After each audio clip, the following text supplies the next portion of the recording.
66,44,000 பேரு முகவரி இல்லாம இருக்காங்கன்னா இதை யாராவது நம்புறீங்களா? அது எப்படி முகவரி இல்லாம இருக்க முடியும்? இறந்து போனார்னு சொன்னா எனக்கு புரியுது, இரட்டை பதிவுன்னா எனக்கு புரியுது, இந்த இடத்துல பதிவு செஞ்சிருக்காருன்னா எனக்கு புரியுது. முகவரி இல்லாம இருக்காம எஸ்ஐஆர் பணியை செய்யும் போது அவர் தமிழ்நாடு அரசினுடைய ஊழியர் அல்ல, அவர் தேர்தல் ஆணையத்தின் ஊழியராக மாறும். ஒண்ணு புரிஞ்சுங்க, எஸ்ஐஆர் பணி செய்பவர் தமிழ்நாடு அரசினுடைய ஊழியர் அல்ல. அந்த நாளுக்கு அந்த நேரத்துக்கு அவர் தேர்தல் ஆணையத்தின் ஊழியர்.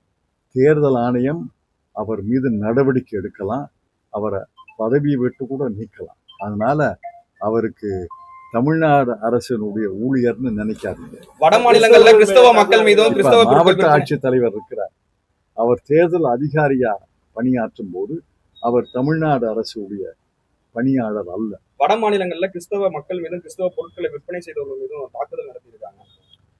ஒரு பக்கம் தாக்குதல் நடத்துவாங்க, ஒரு பக்கம் 11 ஆண்டுகள் கழித்து கிறிஸ்துமஸ் பண்டிகையில நரேந்திர மோடி கலந்து கொள்வாங்க. இது என்ன வேடிக்கை?